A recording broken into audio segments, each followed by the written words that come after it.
This is Matthew Cratter from Trady University, and today I want to talk about how you can be your own bank with Bitcoin. Even just a couple years ago, this almost sounded like crazy talk. Why would I want to trust my savings to something digital that I can't see or touch? And I think that 2022 and 2023 have reminded a lot of people that that's basically what they're already doing, whether they have exposure to Credit Suisse and all the European bank problems, whether they had exposure to Signature Bank or Silvergate or Silicon Valley Bank, very healthy banks on the surface, especially Silicon Valley Bank, that blew up overnight. And then if you're in one of these banks with your digital tokens called US dollars, the question always is, am I going to get a bailout? And there were a lot of people who were very stressed last weekend wondering whether the US government would bail out Silicon Valley Bank.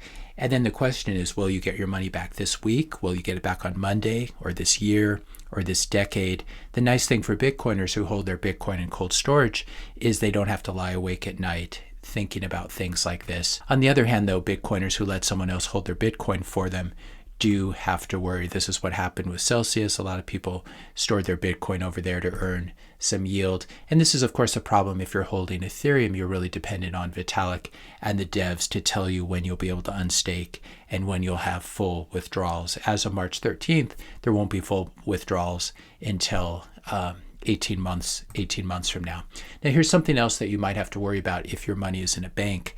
Saying something that the authorities, whoever they are, deem to be offensive, or saying something so true that they don't want it to get out and they have to label it misinformation.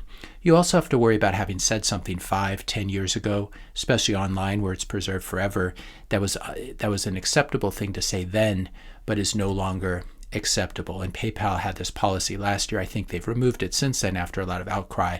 But basically, if they found you saying something online that they did not like, they would have the right not just to empty out your PayPal account, but to withdraw $2,500 from your bank account through PayPal.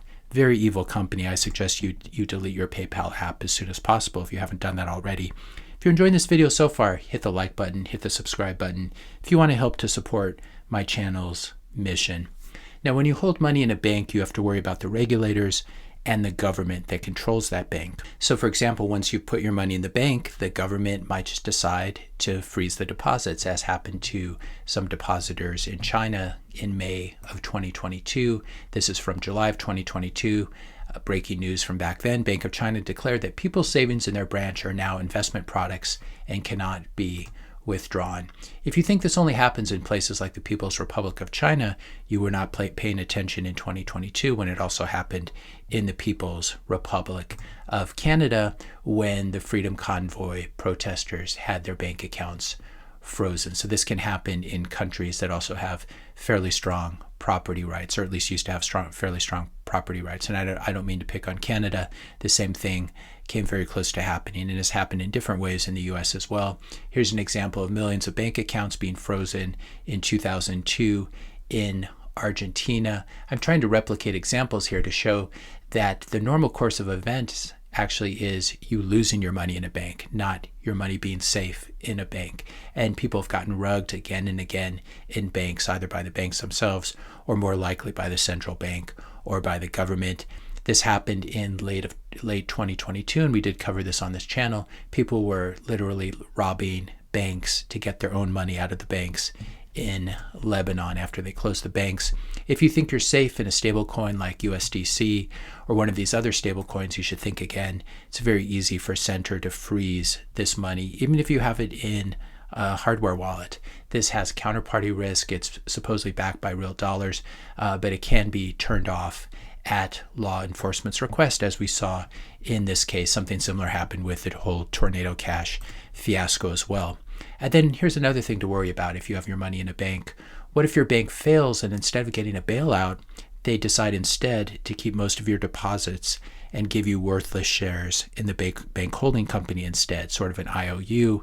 This is often called a bail-in. There are different forms of this, but this happened in Cyprus just approximately 10 years ago when depositors lost 47.5% of their savings, exceeding 100,000 euros. So this can certainly happen at any time. It can happen in very civilized places. Also, what happens if your bank doesn't like people with a certain background or a certain skin color or a certain religion? What happens if your country goes through a civil war and one side of the country starts killing the other side of the country? This is one of the risks, as is banks discriminate against customers for whatever racial reasons or reasons of background.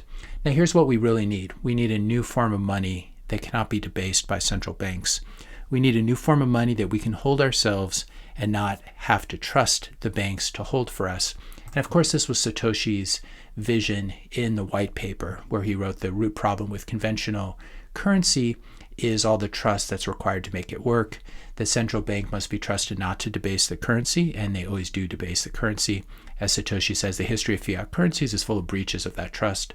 Banks must be trusted to hold our money and transfer it electronically, but they lend it out in waves of credit bubbles with barely a fraction in reserve. This is something that happened to Silicon Valley Bank, obviously. This is the basic banking model.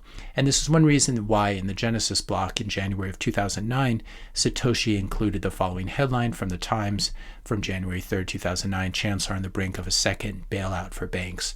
If you didn't live through that, the events of the last week will surely draw your attention to the fact that banks actually do need to be bailed out fairly frequently, even in places like the US and the UK. How many bank runs and bank bailouts do we need to see in our lifetimes before we all come together and say, enough is enough? Here's what makes Bitcoin so special. It's permissionless. It's open to everyone, regardless of race, gender, net worth, nationality, politics, or other ideological opinions.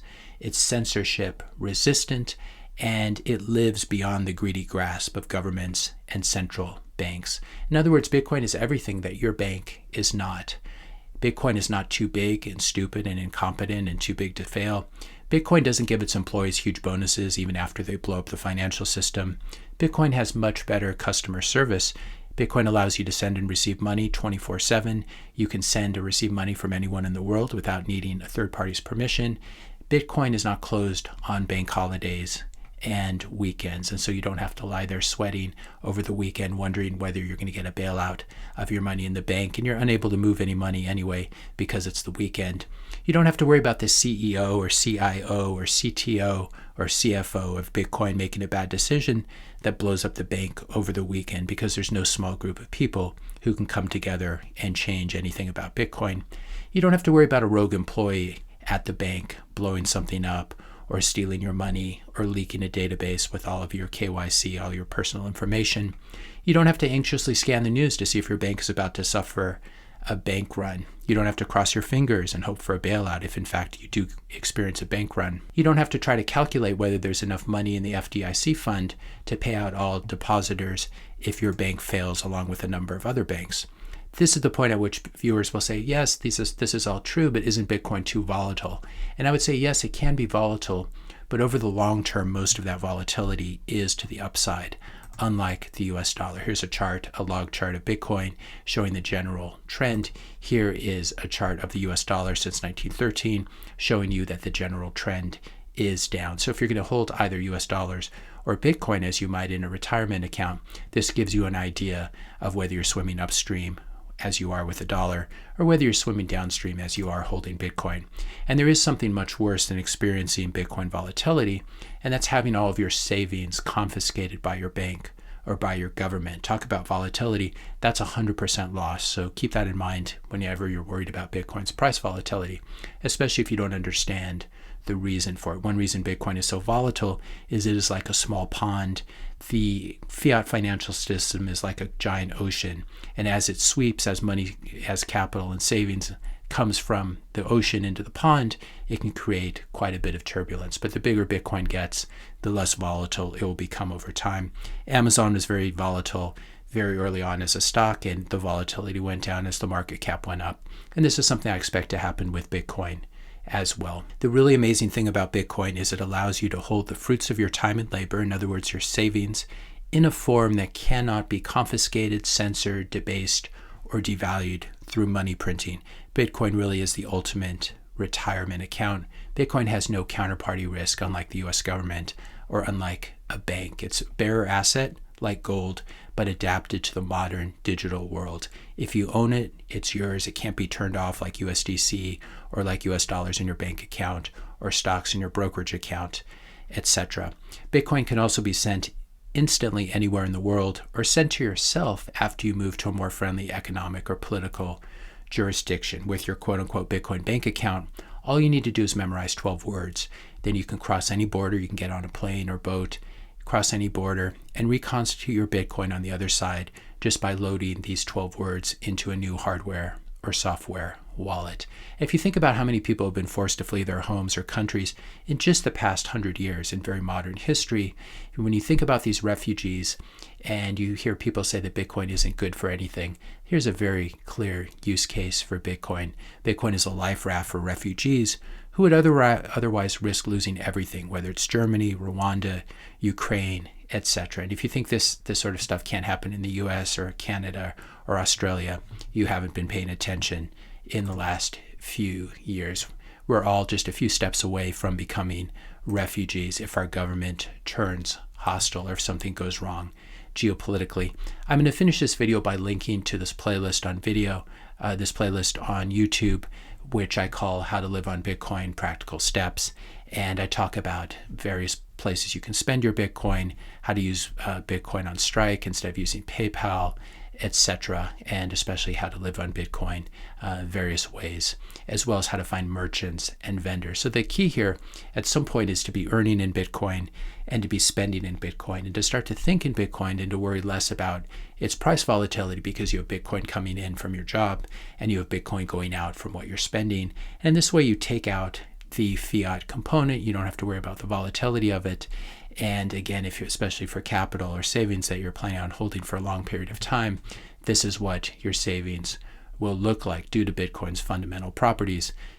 And it's very scarce supply, just 21 million coins compared to the US dollar, which has infinite supply.